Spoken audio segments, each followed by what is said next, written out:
posted a question on Facebook earlier this week wanting to know what questions y'all had for us. So on this week's show, I'm going to answer a few questions on management tips and techniques that we do down here in the South.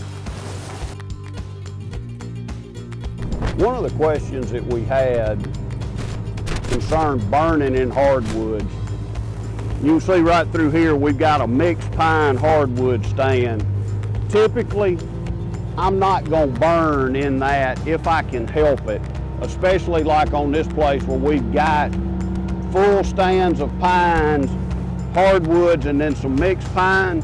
The problem when you start burning through hardwoods is over time, if that fire gets hot enough, you end up, oh my goodness, look at the big gobblers right there. I'm sorry. Woo-hoo-woo. Anyway, what I was saying, in areas on pieces of property where we've got 100% pines, 100% hardwoods, and mixed pine hardwoods, I try to just do my burning in the 100% pine stands. I don't want to take a chance on hollowing out the bottom of these oak trees with a fire that gets too hot. It's kind of hard to get a fire to carry anyway through these hardwood leaves. They don't carry as well as pine straw. But in the event that you have some brush around one of these trees and it gets hot, it can bust the bark around that hardwood. Pines, their bark's a lot thicker so they can handle that high temperature. But if you start getting cavities in there where the butts are rotten, not only does it decrease the value if you ever want to harvest it, but you're also creating hiding places. You're creating habitat for your nest predators like raccoons, skunks, possums, and even snakes. So concentrate your fire in your pine stands. Even though this is just a sweet gum, and granted, wildlife value is not real good, you still don't want that fire getting in, busting the bark, creating a cavity in here where over time, the nest predators that your trapping program is trying to eliminate, you're providing them habitat right here in the base of these hollowed out hardwood trees. And if you see right here, turkeys have been in here scratching. So underneath this hardwood leaf litter, there are still bugs and grubs. There's things growing in these sunspots, so it doesn't all have to be burnt, y'all. Mosaic, we need some good thick stuff for nesting. We need some open hardwoods where they can come in and look for acorns. And then we need the pines with the fire for all of the good green growth coming up in the spring. Try to make your property a smorgasbord, not a monoculture. One of the other viewer questions that we had was, when and what do you do to maintain a clover plot? Well, there's a couple of things we need to talk about. Is it a perennial plot? Let's just say that you planted Dixie crimson clover. So it's an annual, it's a reseeding annual. We would not do anything until the seed heads were mature, they were dried, then we would come in and bush hog it, scatter the seed, and then when you plant your fall crop, it's gonna come back. Now for something like this, a perennial clover, a white clover, there's several things. This is early March. You can see the deer and the turkeys are wearing it out right now. It's only about 2 inches tall.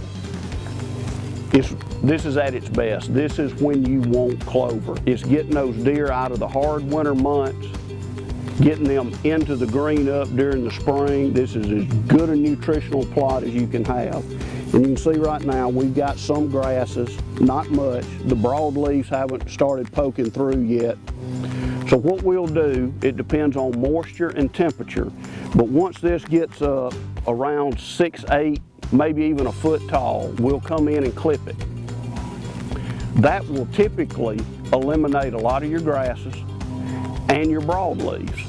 Then we'll watch it. So depending on moisture, again depending on temperature, we want to keep it about this tall. It gives turkeys good bugging areas. They can strut in here, and it also keeps flushing with new growth, so we've got good, tender, high protein growth.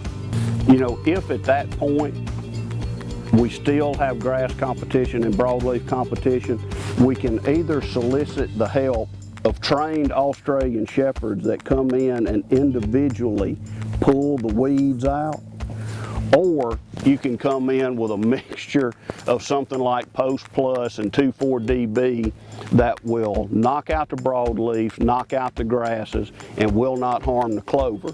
Here's the most important thing for you to focus on. Never ever clip this clover when it's under heat stress or drought stress.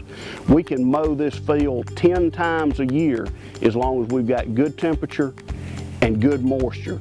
But if it gets dry, do not clip it because you will put too much stress on it.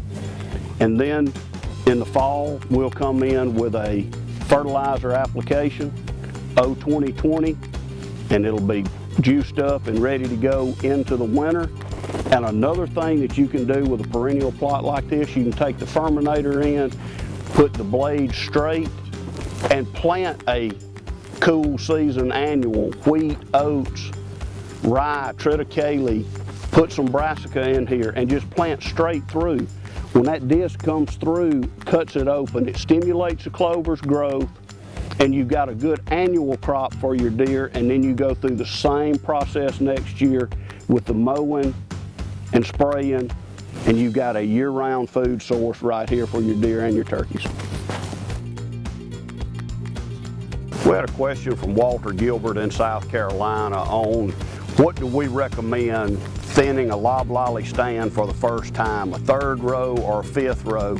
And really and truly, that depends on how good an operator you have and how much time and energy you want to invest in marking. What we typically do is that first thin, we do an operator select 5th row thin. That means we take out every 5th row and then pull from the 2 rows in between. We cut it back to 70 to 80. Sometimes we'll drop it back to 60 basal area. Then in 10 years, when we come back with that second thin, we'll drop it down to 45 or 50. And that way you've got a good timber crop. You've always got sunlight coming in. And one of the beauties of having these 5th row thins, like I just walked up, it's a great place to put in a food plot and also use it as a green fire break so you can break your property up and burn in a mosaic pattern. So personally, I go for the 5th row thin that first time. Second time, drop it down to 45 to 50 basal area and let her go. We found quite a few viewer questions today, and first of all, thank you for doing that. It's nice to know that we are stimulating questions. We're answering a lot, but we're also making you think about what you can do on your own property. And I've got one right here as we're closing the day. Will you ever address throw and grow food plot products for people that don't have access to big farm equipment?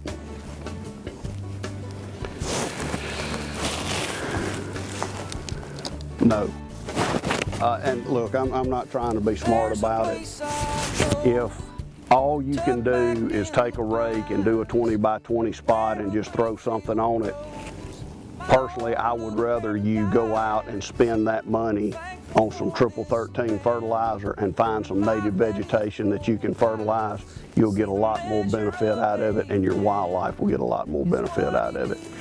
You know, wildlife management is not throw and grow. And I understand a lot of us don't have big farm equipment, but you can get 4-wheeler equipment, you can get small utility tractor equipment. And if you can't, and you still want to do something, man, find you some native vegetation and fertilize it. Mother Nature does it best. Take care of it, she'll take care of you.